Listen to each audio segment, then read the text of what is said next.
In this video, I will be telling you about the symbolism of Greco-Roman architecture in Washington, D.C., as well as why the ancient Greeks and Romans used this sort of architecture.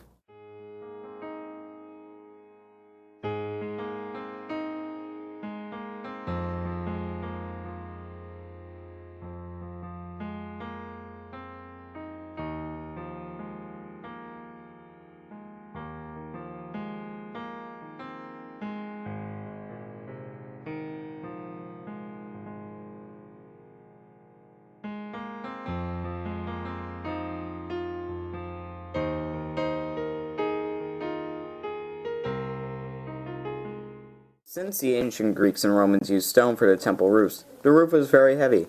The Greeks tackled this problem by using columns, which were influenced by sacred tree groves and worked by being compressed and spreading the weight of the roof onto the foundation.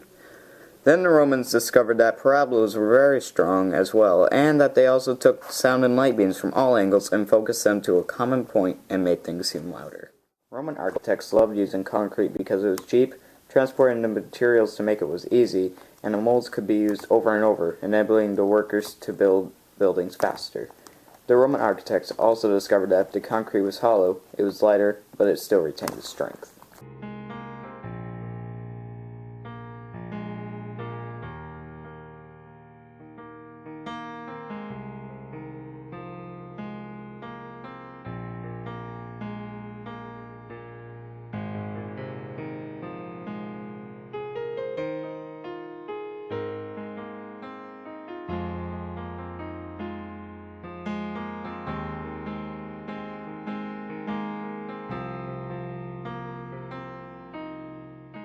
Greco-Roman architecture is used so much that as well as being used on the outside of buildings, it is also used on the inside of buildings, such as the Supreme Court and the Capitol building. This makes the buildings seem older than they actually are and makes them fancier.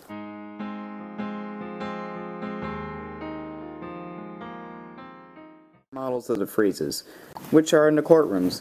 They are 40 feet long and 7 feet 2 inches high. This is the frieze on the west wall, which represents good versus evil.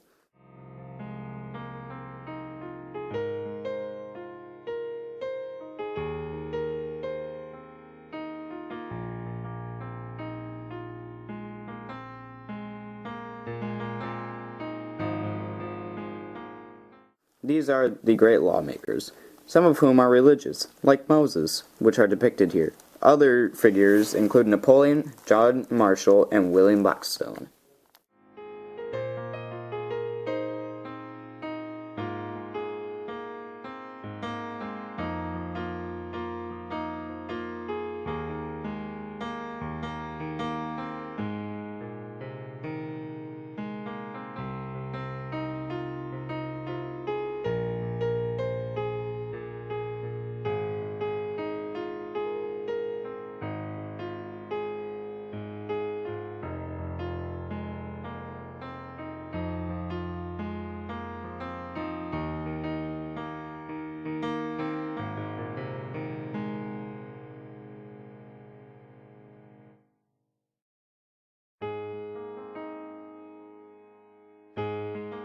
We are at the Capitol building, and as you can see here, there's yet another frieze that depicts important events in U.S. history. It also has the hollowed concrete that the Romans used because the dome is right above here and holds a 15,000-pound bronze statue on top named Freedom. This is the Capitol. Capitals are used to make the columns fancier and more appealing to visitors. Columns also got fancier over time. Most of the columns you see in Washington, D.C. are from the later eras in ancient Greek architecture.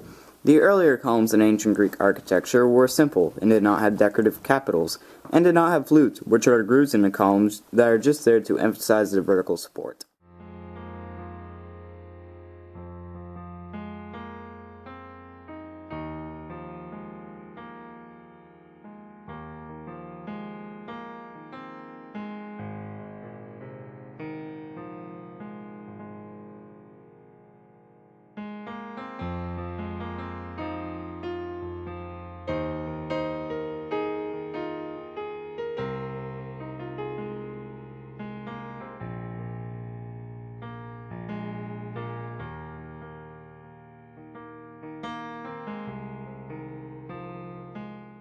conclusion, the significance of Greco-Roman architecture in Washington, D.C. is that they were some of the greatest civilizations in history, and by having architecture from that period suggests that the U.S. is also one of those great civilizations.